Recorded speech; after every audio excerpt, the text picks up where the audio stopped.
Hello, folks, and welcome to another stream of solo Downcrawl. So glad to have you here, whether you're joining us for the first stream or have been watching us all along on this exciting adventure. A little bit while we're waiting for folks to roll in about what this is. Downcrawl is a tabletop role playing game. I'm the creator of Downcrawl. That's been around for a few years. There's a new edition that's come out, or is coming out shortly. The new edition of Downcrawl can be played in a couple different ways. It can be played as a traditional tabletop role playing game, either standalone or merged up with your favorite existing role playing engine. It can be played with a group of friends with no game master, or it can be played in solo mode, which is what we're doing today. And Downcrawl is a game about kind of inventing together and exploring an endless underworld that is so far from the surface that the sun and sky have become merely legends. A couple sort of things before we jump into the stream. So I mentioned Downcrawl is in the middle of crowdfunding right now. So we've got 533 incredible backers. That's super cool to see.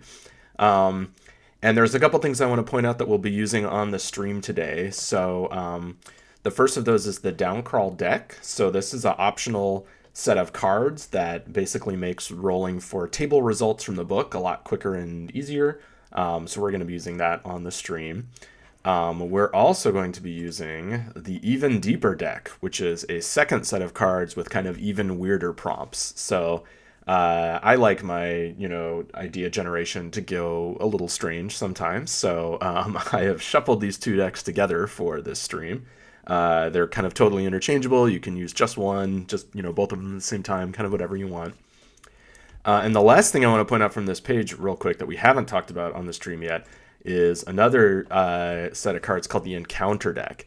Now, this again is totally optional, but if you saw the last stream, we had a couple encounters on our way. I think maybe this was 2 streams ago on our ill-fated journey towards the Crimson Wasteland.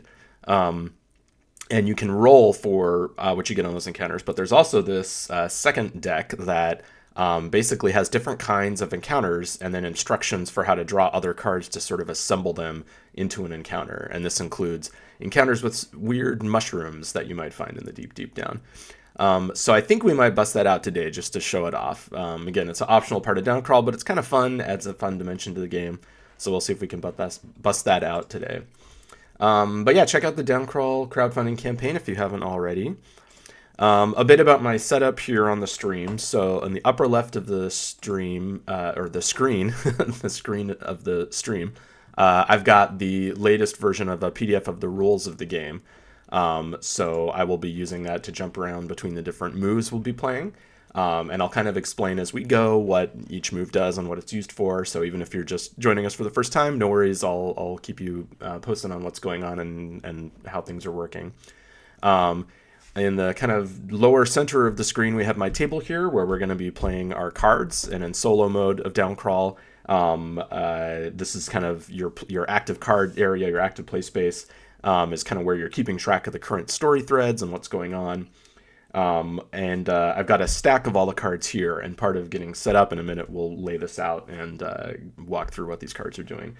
I've got my Downcrawl deck here, and then up here I've got my map, and this has sort of been evolving over the time we've been playing. We can see there's a connection here that has gone away. We learned last time about a new place called the Drowning Library that we don't know a direct route to yet. So the map kind of changes through play. We've got some dice that we'll use here. We've got these bluestones tracking TAC, which is our sort of navigational resource that helps us travel, kind of is an abstraction of knowledge about secret tunnels and strange dangers as you're making journeys through this underworld. And then we've got our character and stuff, but we'll get into that as we start this opening move. I think the last thing I want to say before we jump in is that this stream is going to be a little shorter than usual because immediately afterwards, I am heading to Big Bad Con, which is an incredible role-playing convention here where I'm based in the San Francisco Bay Area. So packing up literally the second the stream ends to head out to that. So we'll be stopping. It'll be a 90-minute stream instead of a 2-hour stream, basically. But that should be plenty of time for us to have some fun adventures. But if you happen to be in the Bay Area and happen to be at the con, hopefully I'll see you there. Okay, cool. So let's start as we always do with a move for solo play specifically that's designed to get us back into the swing of things, which is resume the story. So when you come back to a solo story after some time away, do the following.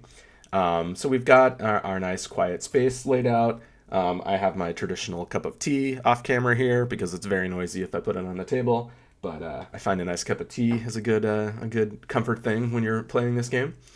I think I've got all my supplies. Okay, so we're gonna look through our active story cards. And something I actually want to do this time, since it's been a while since we've done this, is to just go through some of our cards that are in the decks, because it's been a couple weeks since we've looked at some of those, and I just want to make sure we don't forget what's in those. So I believe how these stacked up from last time is we've got our story deck here, our map deck, which is kind of all the places we know about, and our folk deck, which is all of the different kinds of peoples we've met. Yeah, and sorry, I just see there's a question in the chat about the Downcrawl deck. So, and the question is about, the card sides and what things appear on what side. So yeah, this was definitely very deliberately designed, such that, so you'll see on the stream, a lot of times we'll do these combinatorial loops where we flip over a card to get two things at a line, like Angel Tentacles. That's a fun one. That might have been our first prompt if I hadn't used this as an example.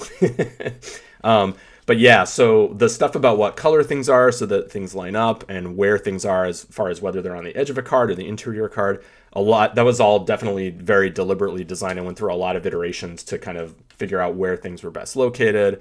Lots of iterations on font size and positioning to try to make things readable and legible. So yeah, definitely that's all kind of carefully set up with that. You could never get Angel Edicts because they're on the same card. Yeah, so I haven't actually done that too much, but there have been a couple occasions where I notice, in theory, every prompt is designed to go with every other one, but there's a couple places where I'm like, maybe that's my least favorite one. I'll put those on the same card so that they don't ever actually come up together. But yeah, mostly I haven't really done that because it's the equivalent of in the Downcrawl book where you can roll on tables and you can get any combination you want. So, they do all mostly work together by design. Okay. So yeah, and then use any two words from the two cards. There is there is a way to do that. So typically you're always looking at one specific prompt, but there are some moves or some situations where you can kind of wild card it and use any card. In solo play, especially for inspiration, that's a thing you can do with that. Okay, so briefly I just want to look mostly at these story cards here. And so the story deck is basically things that are not sort of actively part of your story anymore, but you think might come back at some point. So you're sort of saving them, and then there are moves or mechanics that might have you draw from the story deck to bring one of these elements back. So just as a sort of refresher, actually, you know what? Before we do that, especially for new folks, let's start by reviewing our character and our story so far. So we're sort of all on the same page. So our character for this solo stream is Ghost, and he is a mainspring, which is a folk we invented that we decided were basically kind of like living clockwork puppets. They're made of wood, but they've also got gears. They need to be wound up. And it kind of was randomly rolled that mainsprings hate witches. And how that evolved in play is we decided that witches had basically been tormenting the mainsprings, using them as free labor, maybe even using them as kindling or other nasty things. And so Ghost's character is that he is a witch hunter, and he is specifically hunting down a witch named Esmer who did terrible things to his people in the past. So Ghost has, I think the first time we roll, I'll get into stuff in more detail, but he's got 4 different approaches to problems and then 3 different aspects, which are specific things about him. What I'm using here, you can play Downcrawl with, D&D, like I mentioned, or any other role-playing game, but there's a built-in system called Sliver of Fate, which is sort of a very minimal version of the role-playing game Fate, if you know that. And approaches and aspects are 2 things from Fate that Sliver of Fate takes. So I'll explain that more the first time we need to make a roll for something. But yeah, Ghost is our kind of main character, and Esmer is his arch nemesis. Other things that are in our active story deck. We learned that there is a bad guy called the Magmamancer I adjusted the name, I think, halfway through the last stream, who can control volcanoes. And because of this terrible power, he was imprisoned beneath a glowing red pyramid in the Crimson Wasteland. But the Crimson Wasteland is also where we last heard that Esmer, the witch, who we're hunting down, was headed. So we are now worried that maybe Esmer is trying to free the Magmamancer or otherwise interfere with this situation. And we're informed that that would be very bad for the Deep Deep Down if someone who could control volcanic eruptions had free reign. Not a great idea. This was a venture from last time, which is kind of a series of actions you need to take, where we were trying to learn the secret of where specifically in the Crimson Wasteland Esmer had been seen. And we did successfully do that with, as I recall, an incredible roll where we were rolling 46 and dropping the highest 2, and I rolled at 6, 6, 6, 5. So even dropping the 2 of the 6s, that was still an 11. So the odds were super stacked against Ghost, but he still pulled it out, which was an awesome moment. We met a character named Topaz last time, who is a member of a folk called the Builders, who are giants. And he was working as a soldier for this place, the Last Watchtower, which is sort of keeping guard over the Crimson Wasteland. And we kind of made friends and kind of had a moment of connection. And last, we have a couple volumes. So, okay. I think, so the Drowning Library, I can return to the map deck because that's not active. The Last Watchtower is the place we're leaving. We just left there because as part of stealing this intel, we also triggered an alarm and had to get out really fast. So that was where we left things last time. This is the folk deck card for the Builders, so that's Topaz's race of people. And I think we had pulled that out to remember what we knew about them. They're great architects, they're superstitious. But I don't think we need that actively out right now, so I will also put that back in the folk deck. I'll move these over here just so they're on camera. And then lastly, the story deck is things that aren't active in our current story, so just briefly refreshing my memory here. Right, okay, so this card, Overseer Spy Jewel, was part of, I think, a devil's bargain we had to make at the Crimson Watchtower, where we, I forget the specifics, but we had traded something basically to, in exchange for wearing this thing that sort of tracks our location.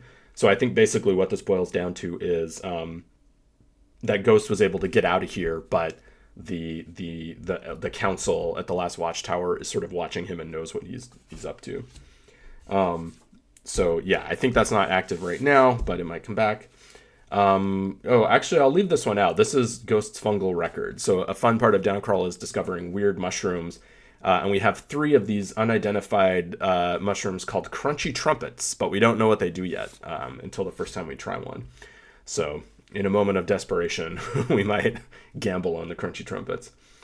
Ghost versus the Forgotten Scholar. Okay, right. This was a weird kind of skeletal figure we found in an abandoned rail car and kind of defeated, but we decided he might come back at some point.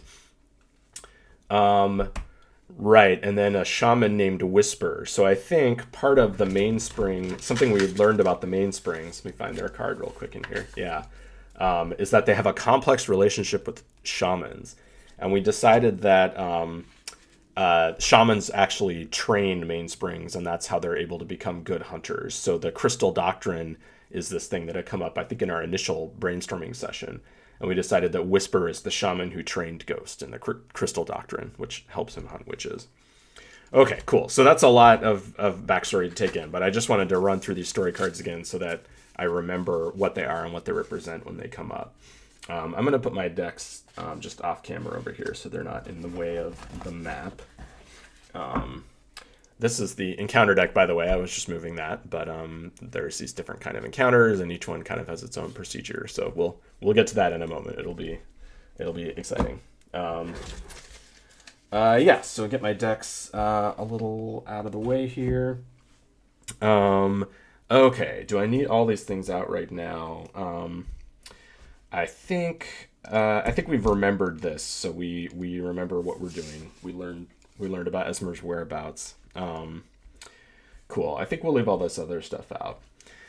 Awesome. Let's go back to the rules here and see if there's anything else I need to do as part of resuming the story. Recall your drives and ventures currently active. Okay, we just had finished venture, so none of them are currently active.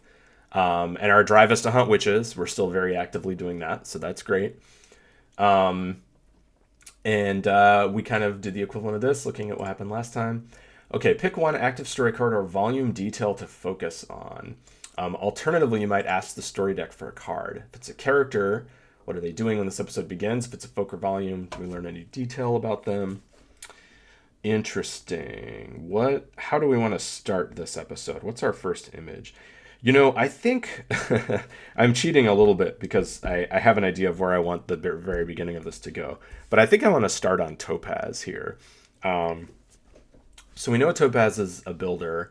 And I think they're sort of patrolling, around the last watchtower. And we talked about how Topaz, I think feels a little stuck here. He doesn't want to, be here forever. He's just kind of going through the motions a little bit.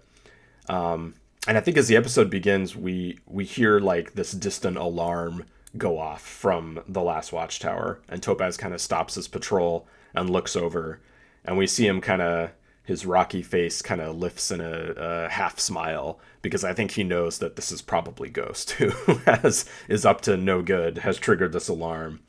And he kind of shakes his head and I think says, to himself something along the lines of, well, it looks like your journey is continuing. I hope it takes you where you need to go.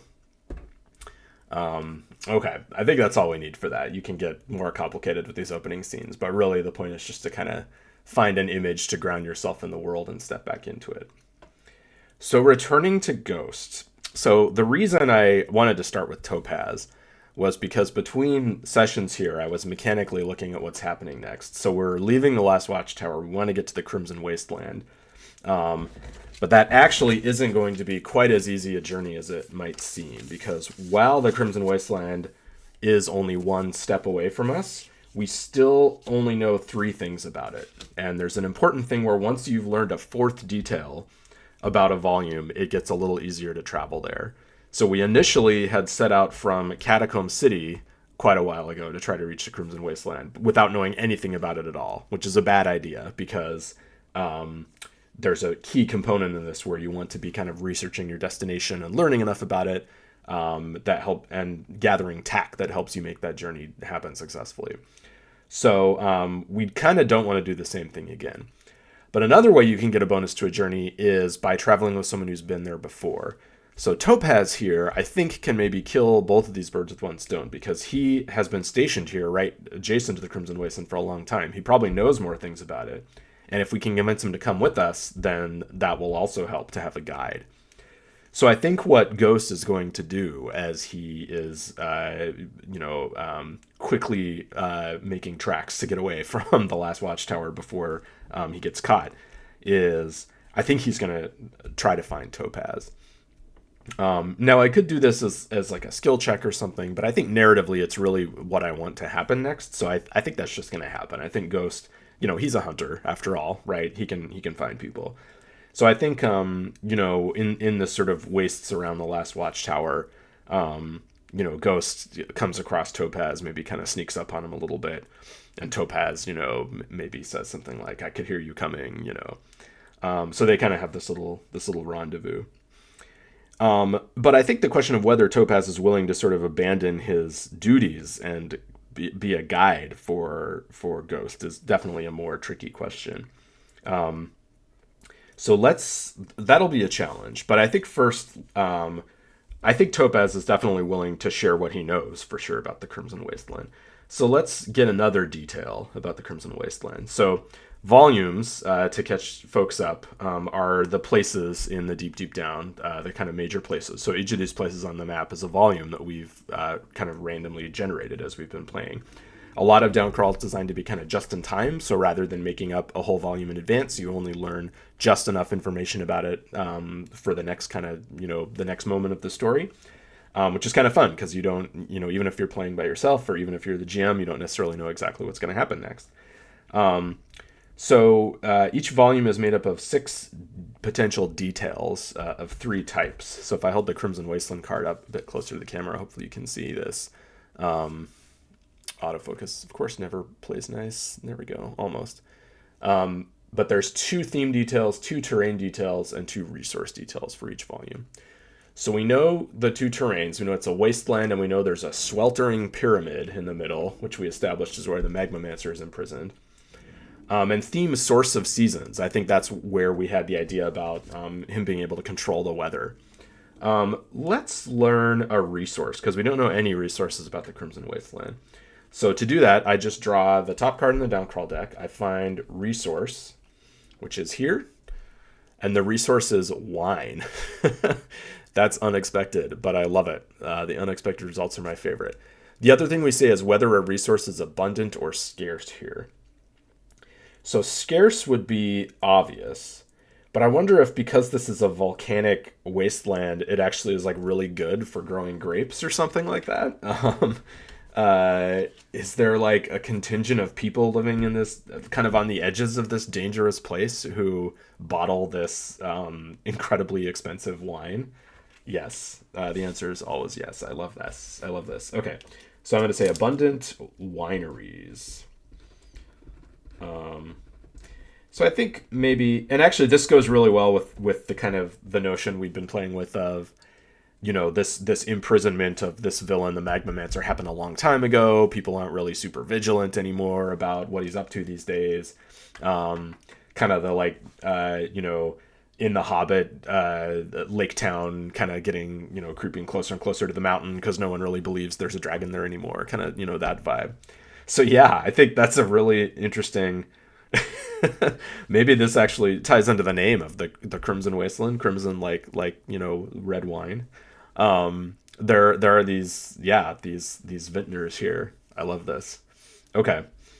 So yeah, I think this plays out as Ghost kind of asking Topaz, what can I expect there? Are there terrible beasts? Are there chasms filled with fire? What traps should I look for? And Topaz just kind of blinks and he's like, try not to get overcharged for the wine. And Ghost is like, what are you talking about? And Topaz kind of explains this. So yeah, I think Ghost will then use this as a transition into, since you know so much about this place, it would be really helpful if you, came with me. You said you wanted to get out of here. This would be a chance for an adventure. Okay, so what let's do now is I want to go to the move from Sliver of Fate, which I mentioned is the system we're using called Face a Challenge. So when you face a straightforward challenge, state your desired outcome clearly. So, yep, I think that's clear. We want Topaz to agree to come with us as a guide. Pick a sensible approach and describe how you will solve the problem this way. So these are our 4 approaches: forceful, focused, flashy, and fast. So what these paper clips are marking, and actually this is a good moment to do this, is once you have used all of your approaches, you can clear those marks and earn a fate point, which you can use to kind of influence events. So I'm going to go ahead and do that now. And fate, I am using these tokens here. Ghost has had a string of lucky rolls. So he has 4 fate now with this new one we just got, which is more than you would usually have accumulated at one point. So he's got a string of good luck coming his way if he can figure out the right time to use it. Okay. So what approach for convincing Topaz to come with us? Forceful, you can make a case for. Flashy, you can make a case for. Yeah, and Ghost is naturally good at being flashy. I think that's what it's going to be. I think he's going to kind of try to charm Topaz into coming this and really sell up the fact that this is going to be an exciting adventure, off into the heart of the Crimson Wasteland. Anything could happen. He's kind of, twirling his weapons and making it seem like a really debonair, exciting adventure. So that's going to be his approach. So we go ahead and remark Flashy. Flashy has a plus by it. So in Sliver of Fate, when you make a character, you're good at one approach and bad at another approach. So Flashy is Ghost's kind of strong approach. So that's great.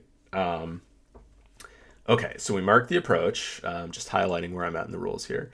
If this challenge is especially hard, or any scene aspects are present, and those aren't applicable right now, those only come up in the context of a bigger challenge, Increase difficulty by 1. Is this especially hard? I don't think so. I think Topaz kind of wants to go, you know. So yeah, I don't think this is an especially hard challenge. So what that means is because this is our plus, our easy approach, that means this is easy. And then on this table, easy is this first row here. So we can either roll the dice or draw two oracle prompts from here. Let's roll the dice because rolling the dice is always fun. So we're going to roll 3d6 and drop the lowest because this is likely to go well. Okay, well, that's still not super great. So that's a 3 and a 3, so that's 6, which is a no.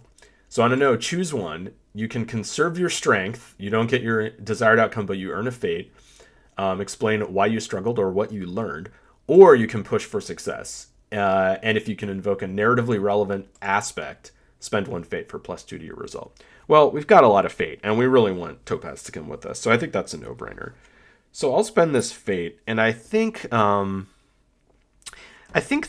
aspect that makes the most sense here for Ghost to invoke is the joy of riddles. So this is a part of his character where he really likes puzzles, he really likes problem solving and ancient mysteries, and I think that's kind of part of his pitch to Topaz is we might uncover all kinds of old secrets, ancient runes. This is an adventure. Come on, you're not gonna get another chance like this, right? Okay, so that +2 bumps us from a 6 to a 8, which is a yes. So on a yes, say how you succeed. And yeah, I mean, I think like we've said, Topaz kind of wants to go anyway. This isn't too hard of a sell.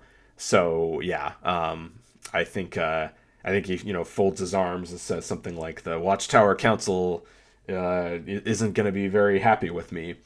And I think Ghost's reply is something like, well, you seem like you're big enough that you could take them if you needed to. and Topaz laughs. So yeah, I think Topaz has joined the party temporarily. Topaz is coming with us, which is always exciting. So that's cool. Sweet. Great. So now I think we're ready to make tracks and get out of the vicinity of the last watchtower, because now we've got two fugitives we're trying to get away.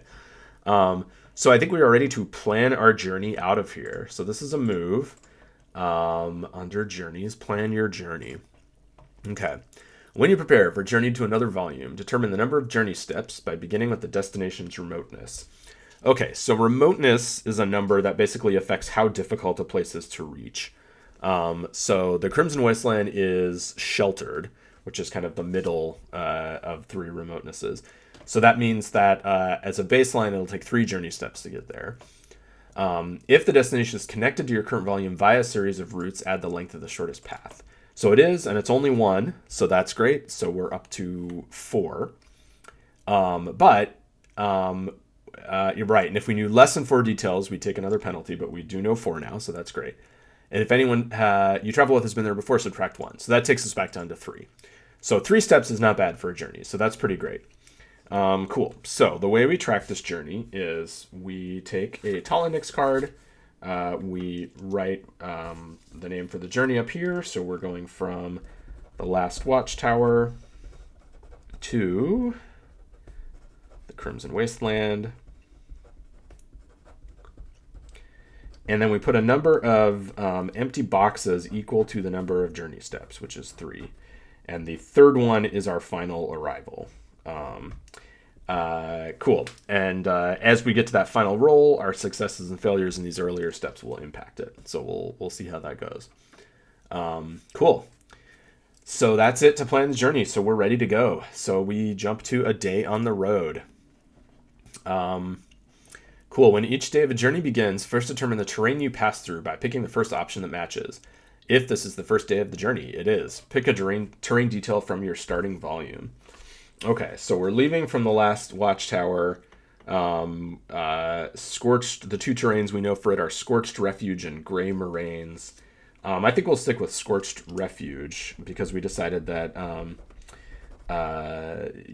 this huge kind of plain that the Crimson Wasteland is at the center of has had many violent and fiery eruptions in the past. And as a result of that, there's just a lot of these kind of ash-blackened wastes in the vicinity of it. So that's the terrain we're passing through as we start this journey. Okay, great. Note the terrain alongside the first empty box. We've done that. Okay, now play the first move that matches from the list below. So I think the first move that matches, we've got 3 tack, is Journey On, which is our default thing. So these are all kind of exceptions. None of those apply here. So we're going to Journey On. When the group pushes on toward their destination, pick a leader for today's travel. Okay, so one thing I want to point out here is how do you deal with 2 characters when you're doing solo play? And there's a number of ways you can do that. You can, so say you were playing D&D, we could stop at this point and roll up Topaz as a character, say he's a level 4 fighter, right? Do whatever we wanted there. The other thing you can do, though, which I like to do because it's less cognitive load, is when you have companions, keep just playing your character, but assume that your friends are always helping you. And sometimes that's going to maybe give you a boost to your rolls. Sometimes that'll just have, sort of story aids. But that just kind of keeps things simpler. And basically your companions are kind of contributing on the story level, but not on the mechanical level.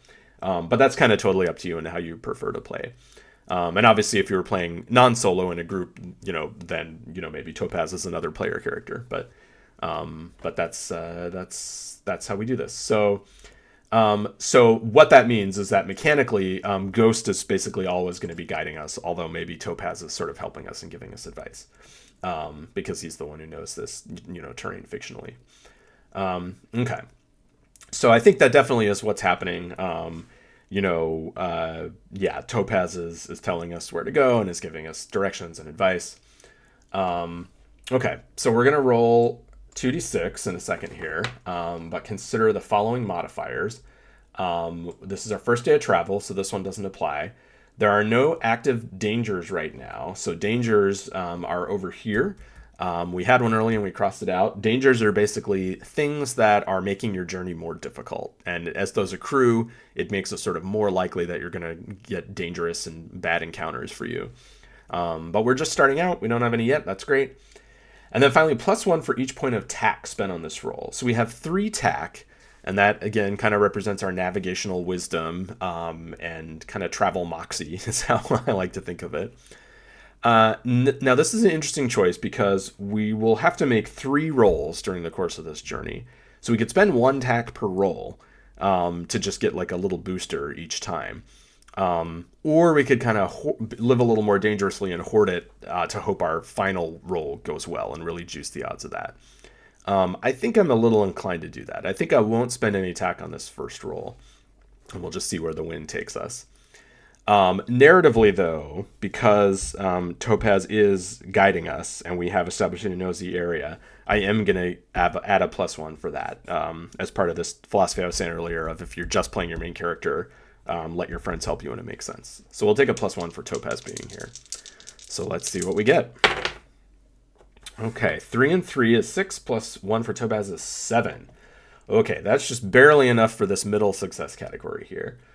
So what happens on a 7 and 9 is you find a path, but it's a rough one. And we choose one. Either we make little progress, but avoid getting lost.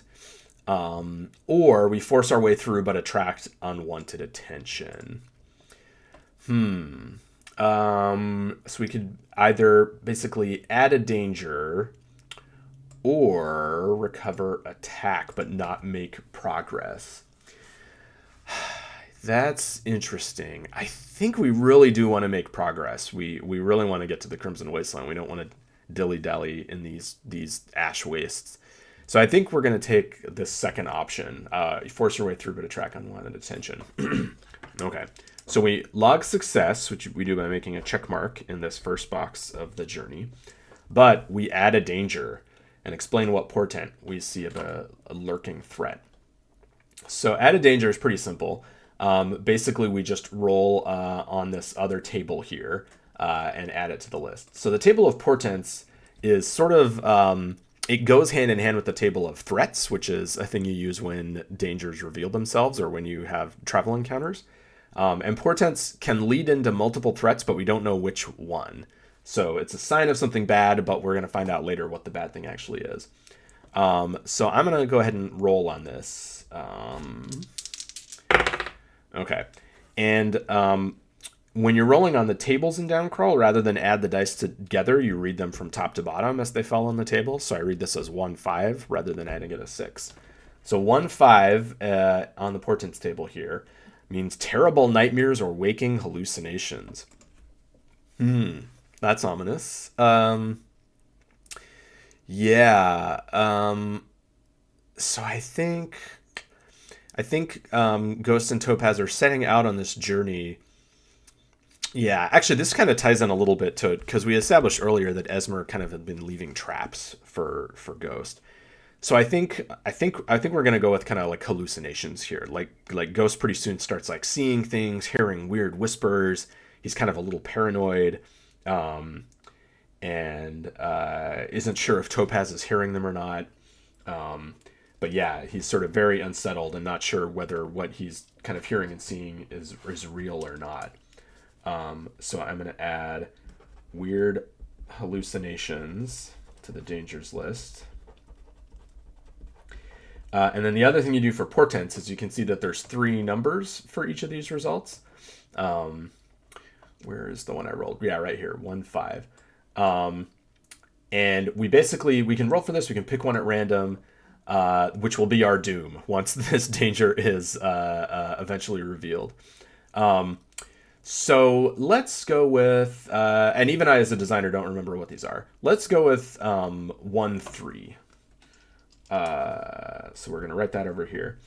Yeah, question in the chat. Do dangers persist after your journey's over? They do, but between journeys, there's a move you can play called Recovery that lets you eliminate dangers. It's basically kind of an equivalent of going to ground or, spending some time to hide your trail. So when you leave the volume, whatever's been following you isn't going to, persist.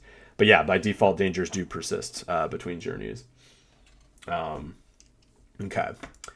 So cool. So let me go back here. So that was from added danger, and that was from our consequence here of journey on. Okay, so we did make progress, but we added a danger. Okay, and then we're going to continue to a travel encounter, and this is where we're going to get to bust out the encounter deck. Cool. So there are a set of instructions here for using the dice. We're going to follow a slightly different procedure for using the deck. I'm going to make a little space here. What we do when we're using the encounter deck is, let me just shuffle these cards a little bit. We draw the top card, and what I got was a challenge. So there's four different types of travel encounters, and challenges is one of them.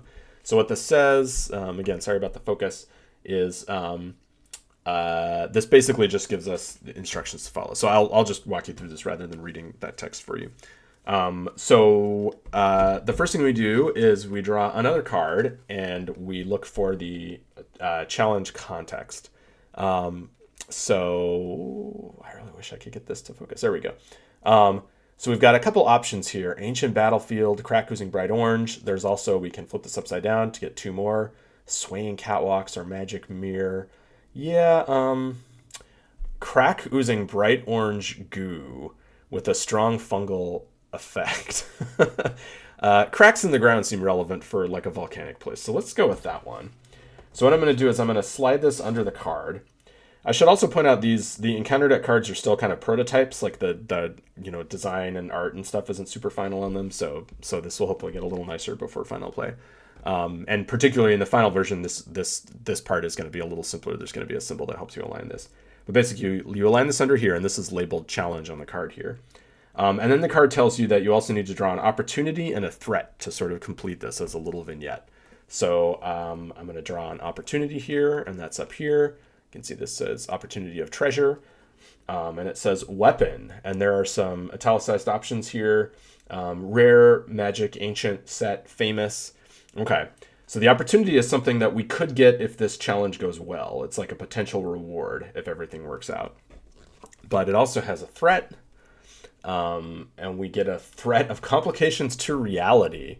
So something with gravity, time, illusions, memories, mirror world. Well, that sounds a lot like what we were just saying about these hallucinations, doesn't it? So yeah, I think that's how that manifests. Okay, so then putting this together, and I realize this text is probably too small to read on the stream, but I'll kind of walk you through what I'm seeing here.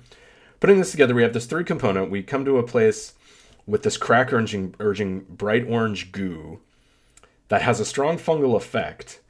The opportunity is a weapon. I wonder if the fungal effect from this goo is itself the weapon. That's interesting.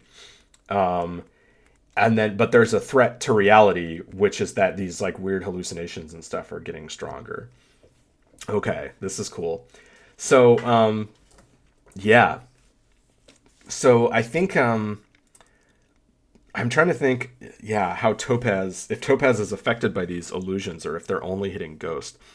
I think they're only hitting Ghost because I think this is another of Esmer's traps. Yeah, so I think the kind of trail comes to this place where there's this, crack in the ground, volcanic crack, and this weird fungal goo is spilling out of it.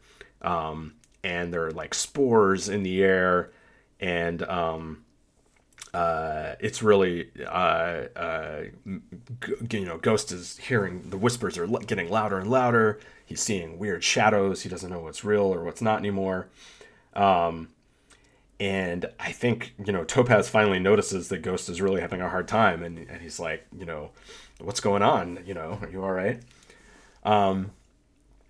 Now, mechanically, what we do to resolve a challenge is if it seems like it is, it's sort of a thing where we'd want to invoke the Sliver of Fate rules and, turn that into a challenge or a fight to survive, which is kind of a series of challenges. We could do that. It's also fine to let things play out narratively, too. I think this is not going to be a whole protracted fight scene. I think this is maybe just kind of another check for Ghost of whether he can kind of see through the illusion, basically. So yeah, let's do that. So we're gonna face another challenge. Now, yeah, we've got this fate banked up, but if we burn through it before we get to our destination, then that would be bad. So we're gonna have to be strategic about this. Okay, so what approach is Ghost using to solve this problem? I think focused is the one that makes the most sense. So yeah, Ghost is going to kind of try to mentally focus and overcome these weird spores that are affecting mainsprings in particular. I'm not going to get too into the biology of how fungal spores work on a wooden being, but I guess a lot of fungus attacks wood or grows in wood as a base, so that there could definitely be something there. It's kind of creepy. But yeah, this is going to be focused. Ghost is neither especially good or bad about that, so that means this challenge will be tricky. Is this especially hard? It kind of might be, actually, because Esmer is tricky, as we've established. So yeah, I'm trying to think if there's any mitigating factors. No, I think this is hard. Yeah. So that bumps it from tricky to difficult. Okay. So for a difficult challenge, we roll 3d6 and drop the highest. Okay, let's do it.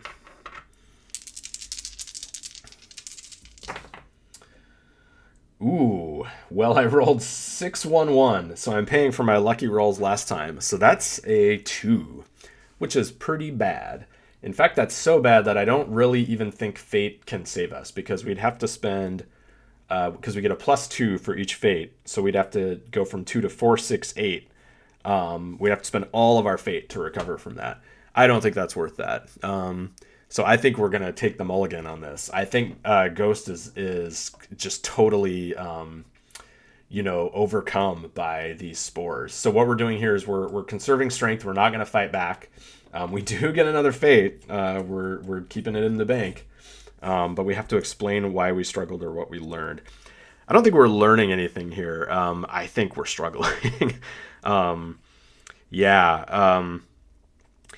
Esmer, because of what happened in that last session, Esmer knows we're coming. She's been preparing for this. She's been doing terrible things to mainsprings, for many years. So she really has the upper hand here. And she's devised, I think, this weird fungal ooze that is just, it attacks Mainspring's wood. Maybe it attacks their gears even. And yeah, Ghost is just overcome. I think he kind of like sinks to his knees. I think Topaz really now realizes how serious this is. So yeah, I think man, where does this go from here? We could play this out as a whole scene, but I am on with my metagame hat on. I am really curious to get us to the Crimson Wasteland and figure out, what's going to happen there. So I think rather than making this like a major plot thread, I think how let's resolve this is we're not going to gain the benefit of this opportunity here because we failed. We failed this threat challenge of complications to our reality. And so I think basically what happens is that Topaz just kind of picks us up and like gets us away from this spot. And I think as he runs away, there's this faint sound. Again, not clear if it's a hallucination in Ghost's head or actually something happening. We hear this faint sound of a witch's laughter. And Topaz kind of, gets clear of this area with these spores, but this has kind of delayed us and is not a great sign for for our ability to sneak up on Esmer and enact some sort of vengeance. So yeah, not a great first day for Ghost. So another thing as far as rules I want to point out real quick here is we kind of tied the weird hallucinations into this. That was a danger. But I think we didn't really resolve it, mechanically. So I think sometimes if it makes sense in the story, you could say, well, we dealt with that danger, we'll remove it. We definitely didn't deal with it. And there might even be more to it because, in fact, we have this index number here that might be something other than, what we think it is. So this is still an active danger. We're still going to leave that there for now. Okay, so that was our first day of travel. Could have gone better, but I guess it could have gone worse. Let's go back to a day on the road. So yeah, I think there's just like a fitful night. Question in the chat: would it be reasonable to take a setback from this? That is a good question. I think that does make a lot of sense here. So setbacks, if you're not familiar, are in Sliver of Fate, basically sort of complications you can take as a result of moves that prevent you from using one of your approaches until you have time to rest and get that setback healed. So yeah, good point for calling that out. That 100% makes sense here. And I think the one we used, Focus, that really would make sense here as what we have a setback in. So this is kind of wonky, but the way I tend to do this is I just push the paperclip all the way in, so it kind of is partially obscuring the name to indicate that something is set back. You can kind of do that any way you want. Maybe you're going to make a little pencil mark and erase it later, but that's kind of what I like to do for that. So we now cannot use Focused until we're able to recover from this. So Ghost is kind of feeling bleary and not mentally super great. But that totally makes sense as a narrative consequence of what he just went through. Okay. Thanks for pointing that out. That's a really great point. Okay, so, our second day on the road. Let's see what happens. 2 plus journey steps remain, so we're going to ask aspect plus terrain for the terrain we're traveling through the day. So this is one of those combinatorial card things, so I'm going to take the top 2 cards. I know this is red because I played this a lot. I'm going to flip this over to get aspect plus terrain of brick cliffs. Interesting. Or whenever we do this, we can always instead use special terrain of suspended over drop off. So that could be like, a weird like catwalk over a chasm or something. I kind of like brick cliffs for this though, because we do know that this is an area that, at one point our Magmamancer villain had built up, kind of a little empire in. So I think what we come across on our journey today is the remnants of these old, huge, like brick towers that used to be. Maybe it's like a brick wall that was built out of this like crimson clay, maybe. And it's kind of been sitting, for hundreds of years abandoned, so it's maybe starting to fall apart. But it's kind of huge and very imposing. And I think kind of the vibe it gives, Ghost and Topaz is that, wow, this guy really did once wield a lot of power, because to be able to create earthworks of this size and immensity stretching over this, broad of a space, yeah, being able to command the flows of lava must really help with that. So they're kind of, I think, a little imposed by seeing these ruins. But I think there's still no signs that anything is amiss. Like as far as we can see, this is still an abandoned wasteland. Okay. So we've noted the terrain. No, we didn't actually. I need to note the terrain. Brick. Another thing that you can always do is you don't have to, be religious about the prompt words you get. You can totally rephrase things to what makes more sense. So the prompt we got was brick cliffs. I'm going to write that as brick fortifications, because I think that captures our interpretation of that a little better. Fortifications, something like that. Okay. All right. So now we have an interesting choice, because we could encamp, which would give us a chance for Ghost to rest and get rid of that focused setback. But we could also push on. I think we're going to push on because we've established that Ghost kind of likes to unwisely rush into things. So I think he's doing the whole, like, oh, I'm fine. We can't stop now, And Topaz is like, okay, whatever you say. So yeah, I think we're gonna journey on despite Ghost's setback. Okay, so for today's roll, we'll start with our 2d6 plus 1 for Topaz, but that minus 1's going to go away because Ghost is leading travel for a second day in a row, so we're at 2d6. There is only one active danger, so we don't take this penalty. But do we spend tack on this roll? Yeah, I think we should. So let's spend attack to get that plus 1 back. So we'll be at 2d6 plus 1. Okay.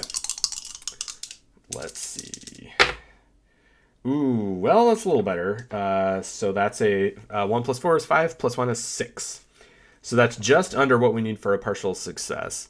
I'll show you, if we did take this failure, what that would mean. So we kind of get a little, we would get a little lost, and we'd have a choice between logging failure and basically sort of, the journey's not going well, or we could try a desperate path, and we'd basically be sort of gambling our attack for the chance of success.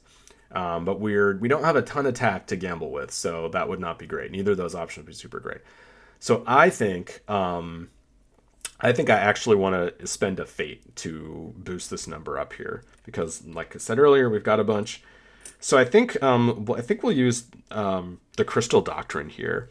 So I think Ghost is gonna kind of, close his eyes and remember the teachings of, who was our mentor? Whisper the shaman. And go through this whole thing about, Whisper, you taught me everything I knew about tracking. Tell me now, what are the right steps through this place to reach my quarry. And I think when he opens his eyes, he sees the right path. So yeah, we'll bump that 6 up to an 8. So it's a path, but it's a rough one. This is the same thing we got before. So we have this choice here. Do we log failure but recover 1 tack? And narratively, this is like the terrain is difficult, but you see kind of signs of that you're on the right path. Or do we log success but add another danger? So this is a tricky choice for me right now, because I would love to get that tack back. Actually, yeah, I think I'm going to do that, because when we make this final roll, if we have more successes than failures, we get a bonus. And if we have more failures than successes, we get a penalty. But if I fail here, those will cancel out. So that's not going to affect our final roll, I know. So I think that's worth it. I think that's worth it to do here. So we don't want to attract more unwanted attention. We don't want to add another danger. So we're going to make little progress but avoid getting lost. Explain why this terrain is so difficult, but what helpful sign you encounter. Yeah, I think it's difficult because of all of these massive walls and fortifications that were once built to keep out, invading armies. I think it's really hard to find a way through these walls, a way to scale them. I think the way Ghost and Topaz make progress is they're basically looking for places where the wall is partially collapsed, and then they're trying to pick their way over these, obsidian bricks or sharp sharp terrain. But then they just find another wall. There's these sort of like layers and layers of these nested fortifications. So I think it's really slow going, and by the end of the day, they feel like they barely made any progress. So we log failure here. But what's the sign what hopeful sign do we uncover? I think once they get past this ring of walls, they can see on the horizon finally the pyramid that's at the heart of the Crimson Wasteland, sort of faintly glowing red. So I think they can see that they're almost there finally, even though this has taken a lot longer than they hoped. Okay, so we get attack back, which is lovely. And we continue to a travel encounter. Okay, so not all travel encounters are necessarily bad. Some of them might just be interesting locations. Some of them might just be opportunities with no threat attached. I'm going to shuffle these under the table so I don't see which one I'm drawing. And then we will draw one. An opportunity. Cool. So yeah, like I just said, this is basically a freebie. So we draw a card to pair with this. That lines up. All of these different combinations are sort of designed to line up in different ways. So like opportunities, the card, let me get this on camera. Sorry about that.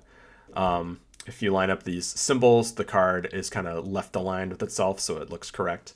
So that's kind of nice because it gives you kind of a visual indication of whether you're doing it right. So what did we get? We got an opportunity of intuition, gain D3 tack, familiar landmark, funny feeling, useful memory, smells right. Okay. So this is neat. This is neat. I think this is because of Topaz.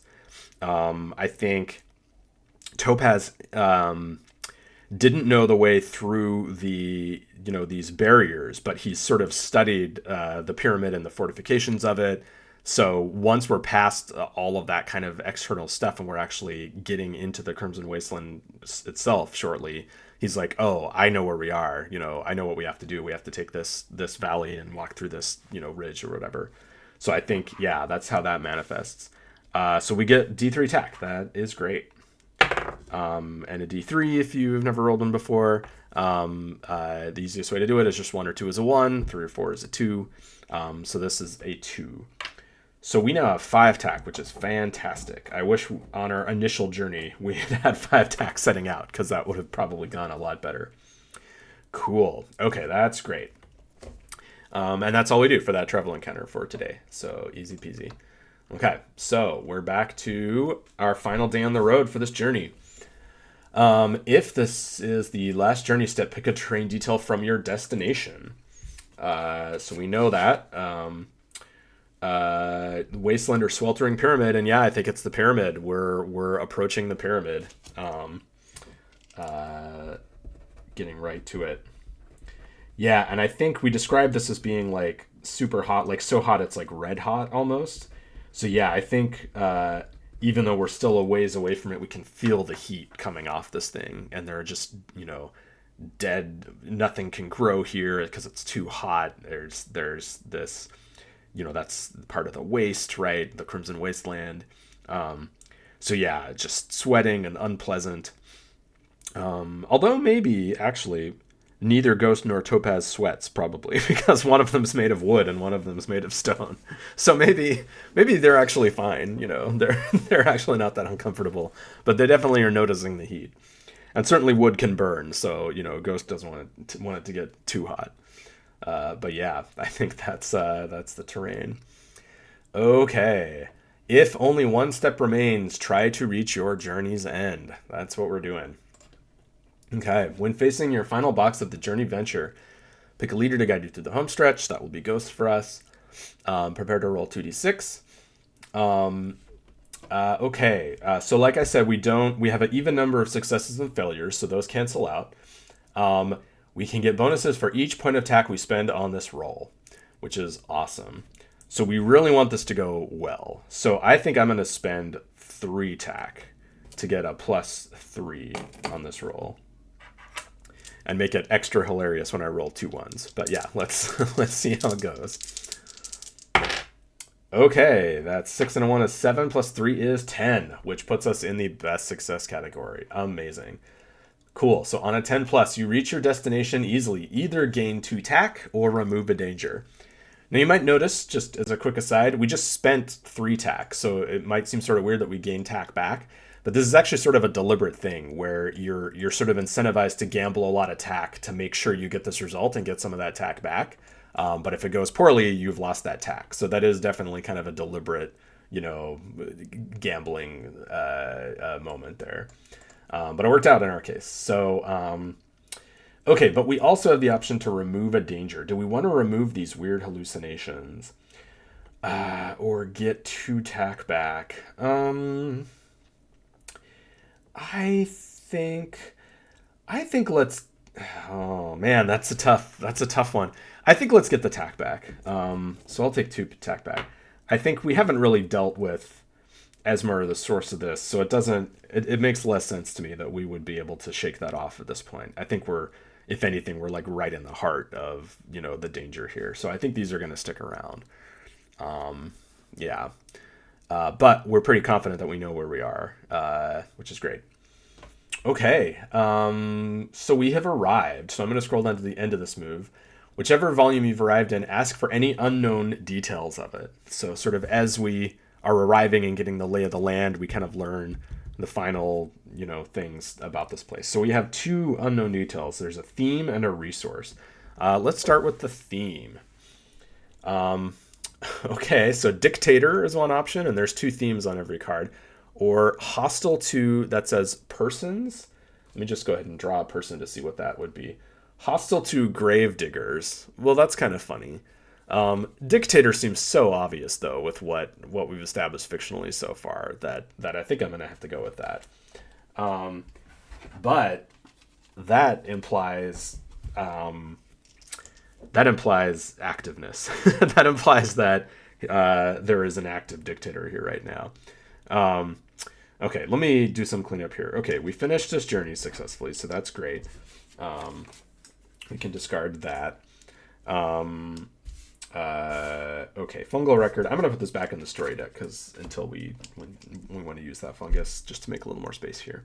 Okay, so Dictator. Yeah, so I think how this plays out is as we kind of get close to the pyramid, previously we hadn't seen any signs that this was active, but now we see the signs, like around the base of the pyramid, there are these, camps with burning smoke. It looks like there's kind of like an army being massed. Definitely something is happening here, and it's probably not going to be great. Okay, and then for our last... let me also put this other volume card for the place we left back in the map deck up here. Last thing is we need one more resource. It's either abundant or scarce. Let's see what we got. The resources over here. Light, abundant or scarce. That's interesting. I could see that going either way, right? You could have the light from the kind of the pyramid is lighting things up. Or you could have... Yeah, I like that better. Let's do that. Yeah, so there's abundant red, evil, glowing light here. The pyramid just is giving off this hot red glow. There's, cracks with fiery lava sending light up. So there's kind of like no shadows here. It's lit in this garish red everywhere. And that might make sneaking around, more difficult than what we would like it to be. I'm just going to discard my encounter deck cards here. Okay, cool. So we now know all 6 details about the Crimson Wasteland. And that doesn't mean we won't learn more about it as now that we're here and we start exploring it. But we sort of have our baseline of what this place is like. And yeah, just refreshing that, a source of seasons. It's a place where they used to control volcanic eruptions from, the Magmamancer. Where's his card here? There's a dictator here because maybe he's waking up again. It's surrounded by a wasteland. There's a sweltering pyramid in the middle. There's wineries. I forgot about those as we were traveling through. That could have been a fun thing around the edges. Um, but yeah, I think we're past the zone of wineries and we're in the heart of this place now. And there's this abundant red light. Cool. Okay, so we can play in a volume here to get oriented within a new volume. And this is just kind of a index move of a bunch of different things we can do when we're not on a journey, basically. Downcrawl tends to split into kind of two parts. Either you're journeying between places or you're in a volume exploring what's there. So yeah, that journey is over. So we are now at the Crimson Wasteland. Okay. When you arrive successfully at a volume, I'm reading the top of this move here, log your journey and earn one tack. Great. If you like, you can add a route on the map from your origin to here, but one already exists, so that's already covered. Okay. What's this place like? Let's start with this. This is kind of just a good orientation. And actually, I'm not going to click on this. I'm going to jump to the index because there's a special version of this for solo play, set the scene solo. Okay, so this just helps us kind of flesh this place out a little more. When you want more detail about the world around you, ask yourself, what do I see here? Or any other appropriate question. Start to envision an answer, coming up with a few words or sentences to begin to paint a picture.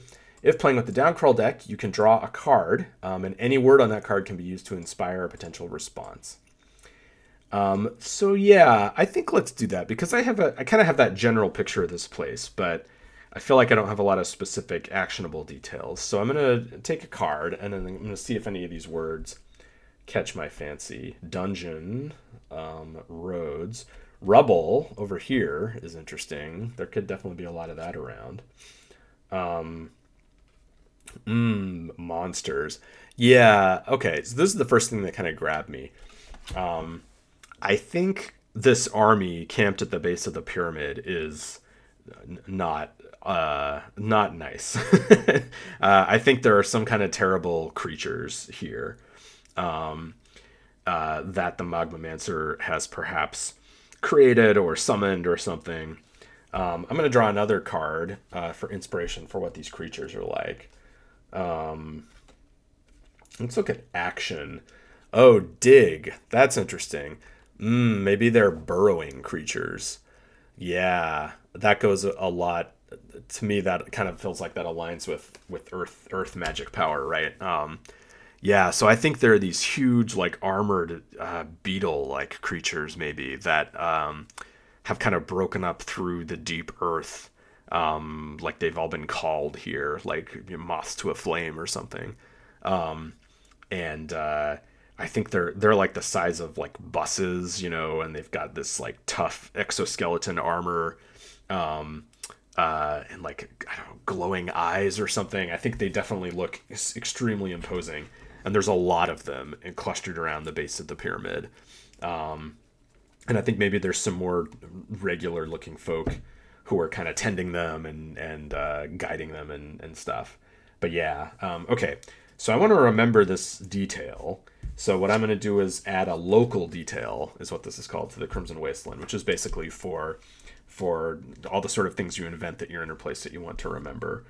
I'm just going to call these burrow beetles.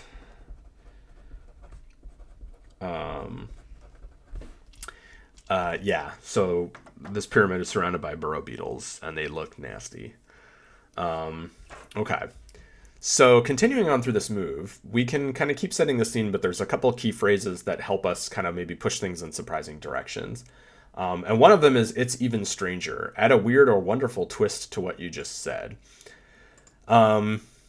Yeah, you might ask the story deck if it feels like a good time for a plot twist. Let's do that. Why not? Shuffle the story deck cards. Oh, Overseer Spy Jewel. Because we were being spied on, and the last Watchtower people were watching us. Ooh, it's even stranger. Oh, okay. I have an idea. I think all of these, what did I call them? Burrow beetles? I think all of the burrow beetles have these spy jewels too. And there's this kind of characteristic thing where they kind of they glimmer, they glow in a certain way when they're being when someone's like watching you through them. But I think these ones are like embedded in the beetles' foreheads, and I think what we sort of understand is that someone is controlling all these beetles from somewhere. Maybe it's a bunch of people, maybe it's one mastermind controlling them all. But these burrow beetles are basically being sort of like driven by someone remotely who can like see through their eyes. Yeah. Okay. Interesting. And then one other thing I'll do here before we wrap up set the scene is I also see, which kind of encourages us to think about some other aspect of this environment. So yeah, let's get some inspiration again. Tooth, that's kind of fun. Merchant or soldiers, yeah. Oh, I like junkyard. Okay. Yeah, I'm gonna say off to the side, or maybe like a little further away from the pyramid, is yeah, just this kind of scrapyard of like collapsed towers and old bricks and kind of junk left over from the Magmamancer's original reign, right? And I think maybe that's something. There's this garish light everywhere; it's hard to hide. But I think Ghosts is sort of like that looks like the best place that we could kind of set up camp without being immediately seen. So let's make for that. Yeah. So okay. So I think that I think we hit the end point of this. We're satisfied with the amount of detail we've created, and I think that's where we take us. I'm gonna add this also as a local detail. Junkyard. Cool. Okay. So let me go back to the in a volume move here. There we go. So we have a temporary kind of space where we can hole up and plan our attack. So now seems like a good moment to talk about what specifically we learned about Esmer's location, because that was what had happened at the very end of last session. Is we learned something useful about where Esmer was and what she was doing here. So what is that? We had sort of talked about the implication that it would be really bad if Esmer and just the witches in general were trying to team up with the Magmamancer. Maybe there was this sort of new alliance going on that could be really bad for everyone else in the Down. So yeah, is the intel we got? It could just be that. It could be that Esmer, was seen entering the pyramid. Yeah. Maybe what we learned is that there are specific ways in and out of the pyramid, right? There's a number of entrances, and what we had learned from, or the intel we stole from the last Watchtower council, what their scouts had seen, was Esmer using this particular entrance. Let's call it the something gate. The Beetle Gate. It's perfect. The Beetle Gate. I'm going to write that on the local details. Esmer was seen entering the Beetle Gate some time ago. So she may not be there now, but we know she has been in the pyramid at some point. Okay. So that's going to frame what we want to do next. Okay, I think because we have the setback and focused, the first thing I want to do, and since we seem to temporarily have a place where we can kind of head out for a moment, is I think I want to play recovery, which helps us with that. So there's a couple options here of things we can do. But a lot of these narratively are not going to apply here because this is not, like a cozy inn. This is a really dangerous place. I should also say within the Sliver of Fate, it doesn't specifically say in this move here, but within the Sliver of Fate rules, it explains that recovery is one of the ways that you can clear a setback when you're using Sliver of Fate. So any of these options will let us do that. Yeah, I think a beautiful spot is the only one that really makes narrative sense for this place. So somewhere here, there's a place of beauty in this junkyard. I think, yeah, I think there's an old sort of courtyard with a mosaic in it, and like, a dried up fountain, and a place that was kind of like once a public square, a gathering place. Um, and yeah, there's this beautiful mosaic, I think, made out of like browns and reds and blacks and ochres, all these kind of like volcanic, earthy colors that normally, in a mosaic you'd see all kinds of brilliant, blues and greens and reds and exciting, a huge range of colors. But there's something actually really beautiful about this kind of simpler palette. And Ghost spends a long time kind of watching it and thinking about, there was some good here once. Like people were making beautiful things. Like, what was this place before it turned into this wasteland, right? Who were the people who used to live here?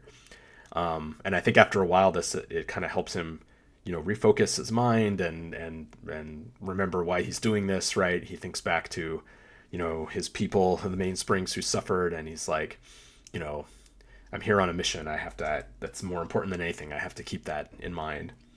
Um, so yeah, I think he's gonna clear that setback unfocused, with some time to reflect. Okay. Um, cool. What else do we want to do here? What's our plan of attack? Because it seems really stupid to just walk right in to the Beetle Gate. Although, if the beetles are being controlled by, I put the card back. What was the Overseer Spy Jewels? The beetles are being controlled by those, and we have an Overseer Spy Jewel. Is there some way we can hijack a burrow beetle and use it to pass through the Beetle Gate? All those things seem to align very well. um, yeah. Okay. So I think this definitely seems like a venture. Well, yeah. Let's make this a venture. Um, an adventure, a journey that we just did as a type of venture. A venture is just kind of anything that's going to take a couple steps to get done that we want to track our progress on. So this seems like a tricky thing, so that's going to apply here. Um, so I'm going to call this venture. I think the goal is not just stealing the beetle. I think that's part of what we're aiming for. I'm going to call it sneak in to um, the pyramid. Okay. Let me jump to the ventures chapter here in the rules so you can see what I'm doing. Um, So the next thing I do is I decide on the scope of this venture, which is sort of how much space I want it to take up in the story. Um, we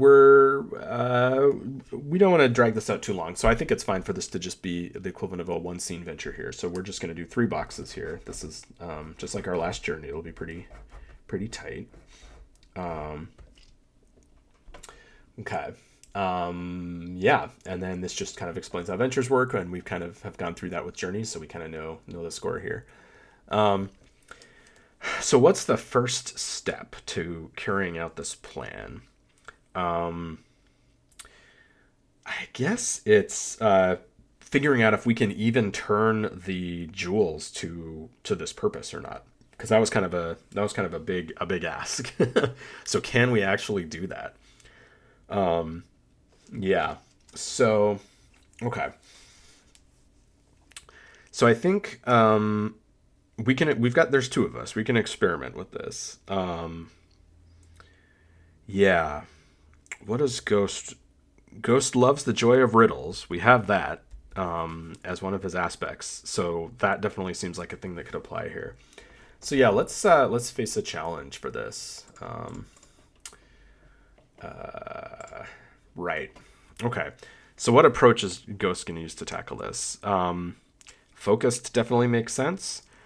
So there's some sort of pressure to use one of your unmarked approaches because the quicker you can use all four of them, the more you can earn more fate. But I think this focused is really the only one that makes sense here. You can't really force your way into learning to control one of these jewels, right? So yeah, I think this is definitely focused. That's neither strong nor weak, so we're starting at tricky difficulty. Is this especially hard? Yeah, I think it is. So that bumps us up to difficult. Okay. Yeah, and how is Ghost going about this? I think he's got this overseer spy jewel he was given, and which, by the way, we do know we're being watched through this. So, so that might come back to bite us at some point.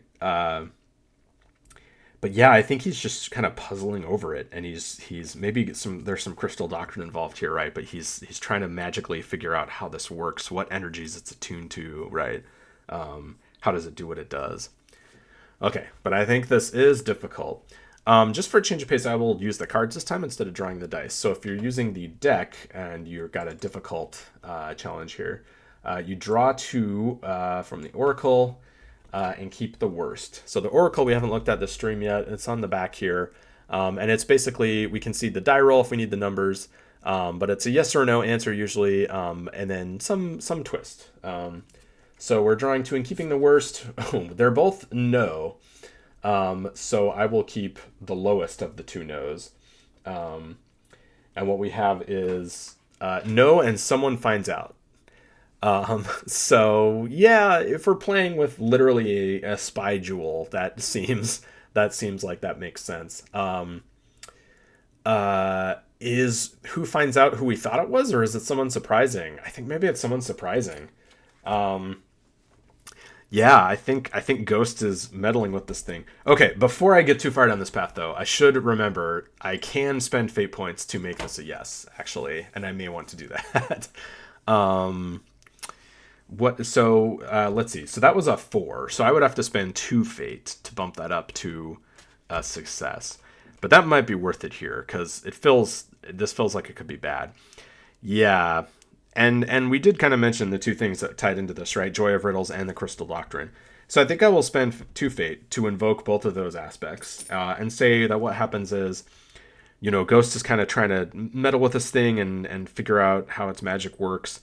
And suddenly he sort of senses a presence through this jewel, and it's the presence that's controlling all the burrow beetles.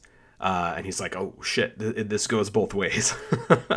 And I don't think he quite gets a sense of who the presence is yet. I think we want to leave that a mystery for now. But using everything that he knows from all his training with the shamans of the Crystal Doctrine and his joy of riddles, cleverness of figuring things out, I think he's able to keep this person on the other end of the connection from realizing that he's there. He does this sort of psychic, magical equivalent of slowly walking backwards out of the room and is able to keep from being noticed. So yeah, I think he says to Topaz, okay, I figured out how it works, but this is going to be tricky because these things are all networked together. Okay, so we spent the money to make that a success, so I will log success here by checking that. And I will say, just really briefly summarizing this, figured out how spy jewels work. Okay. What's the next step of this? Is it, we only have 2 more and the third one's the final one. So yeah, I think the middle step, what makes sense is trying to steal a burrow beetle, hijack a burrow beetle. Oof. Yep, I feel like I'm gonna burn through the rest of this fate real quick here because this is a high stakes, tricky plan. Yeah. Okay. Ghost is a hunter. That's very useful here. So, I think he's gonna try to sneak up. But there's this red garish light everywhere. 24 hours a day. I don't think it ebbs and flows. So, It's always tricky. I wonder if what he does is, he could try to like waylay a guard, right, and wear the guard's uniform. Um, but yeah, that I feel like that just adds another step of complication. So let's say he's just kind of waiting for a moment when none of the guards are looking, and he kind of you know is crawling. Oh, actually, the fact that he's wood maybe could help here because maybe when if people look his way, he can just kind of drop to the ground and cosplay as a bunch of broken timbers for a second. That could be kind of what he's doing here. Okay, but yeah, I think he's getting up to the burrow beetle, and then what this challenge is can he kind of implant? Can he kind of do a Indiana Jones with the idol thing and like replace the official spy jewel with his that he has and take control of his burrow beetle? Okay, so what's a sensible approach for that? Flashy or fast? Probably. We're not great at being fast.